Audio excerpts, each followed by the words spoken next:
Hello everyone and welcome to another video. Today we're going to go over my favorite exercise, or one of my favorite exercises for the lower pecs specifically. So to jump right into things quickly, the anatomy of the lower pec is fairly straightforward.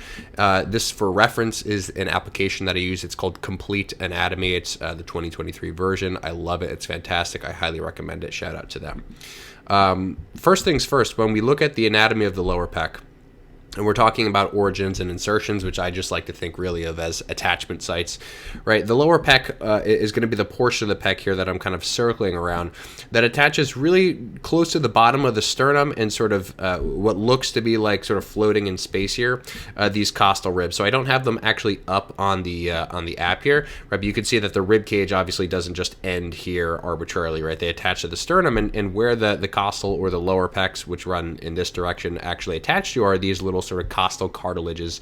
They're called between the sternum and the rib cage. Now, in addition, a certain part of the lower pec also actually attaches directly to the rectus abdominis.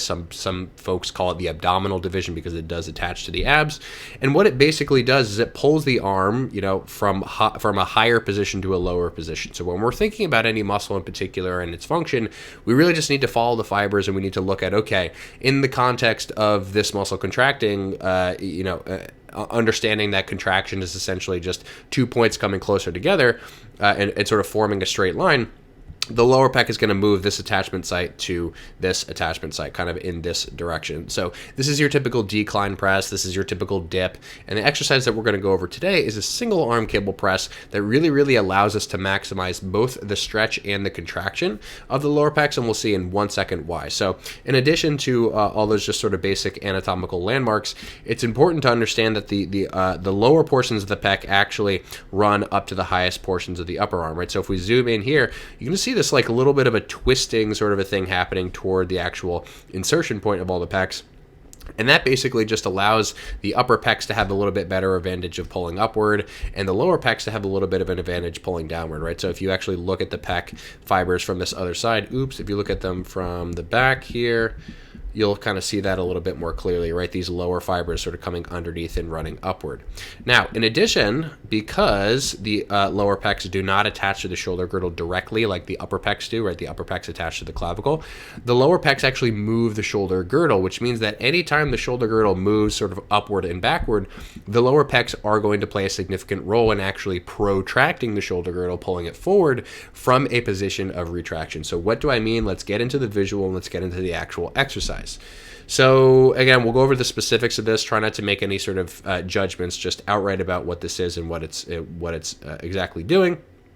But you can see that right off the bat, that angle of the cable relative to my torso, because that's really what we're talking about, relative to the torso and relative to the shoulder joint and the shoulder girdle, that angle of the cable is pretty much directly in line with those costal or lower pec fibers, right? So if I pause this and I just imagine, okay, just taking a best guess, this is probably somewhere around where that lower pec is going to be attaching at its origin, right? Sort of, again, those costal cartilages, the bottom of the sternum type area, and it's going to run upward into the arm this way. And if you look at the angle of the cable, it's pretty damn close to being directly in line with those fibers. And I think that that's a good rule of thumb to kind of follow whenever you're thinking about doing an exercise to target a specific muscle.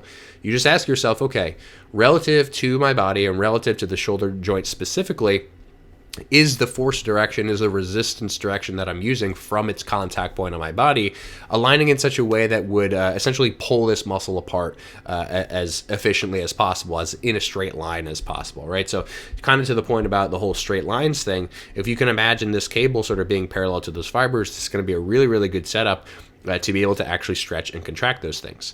Now, a lot of you may intuitively have some degree of aversion to this exercise, and I understand why, and that's probably because it seems like it would be unstable. And I just want to make a few things clear. Number one, touching more stuff in an exercise, and I'll just keep this playing in the background, touching more stuff in an exercise does not make it more stable. Okay, so for example, in this particular exercise, I could have a chest support, I could sit down on something, I could even, be trying to push into something with my legs and with something in front of me like a wedge, right? And none of those things that I just mentioned would actually do anything for me in this exercise, because when we're talking about stability in any motion, we're talking about actually just just resisting the undesired forces. So what that really means, right? It's not like we're able to really get rid of force, right? We can only sort of redistribute force, that whole sort of like energy created and conserved thing. But if I'm doing a press that is similarly angled to this press, I can't get rid of the forces that want to sort of pull me up off the floor, and I can't get rid of the forces that want to rotate my shoulder. But what I can do is I can use things that are external to my body to limit the forces of me getting pulled up off the floor, and to really just maximize my interaction with the forces at the shoulder, i.e. what I'm trying to do. So in order to do that, in this exercise specifically, what I have is I have my opposite hand angled at what you'll notice is also an exactly parallel direction relative to this force, or not exactly, but pretty damn close to it, right? So when I set this exercise up, and I'll go to the very beginning here, I grab the cable with two arms, I push it down, and then I grab something that's basically, again, if you were to draw a line here and you were to draw a line here, pretty much exactly in opposition to the resistance direction. When you are able to actually sort of oppose the resistance in the opposite direction, right, you can imagine that this is pulling me backward, and I, in essence, am almost pulling myself forward, equal and opposite. The amount of stability that you gain from that very, very small or appearingly small amount of contact is significant. And it's so significant that I'm literally pressing like half of this prime functional cable stack with pretty much no sense of instability in the motion. And you can tell that as I go through the motion, there's not really a lot of excessive motion of the rest of my body. And I get to the point where I'm not even able to press it out of the top, right? Like just pure muscular failure. Okay. So in addition to that, what you'll also notice is that my body is a little bit hinged forward, right? So in a dip, many of you have probably done dips, and many of you have probably also experienced some kind of joint discomfort and some sort of pain, just wonky feeling with dips. The reason I don't love dips is typically because the people's arms don't really go that way super easily, meaning that like if you were to imagine that my arm was being loaded like this, like in this direction, which is more akin to the loading of a dip, rather than sort of slightly back and up, number one, that's not really in the direction that my arm is moving, right? So there's just sort of more this pure elevation force rather than this force that's actually trying to rotate my arm.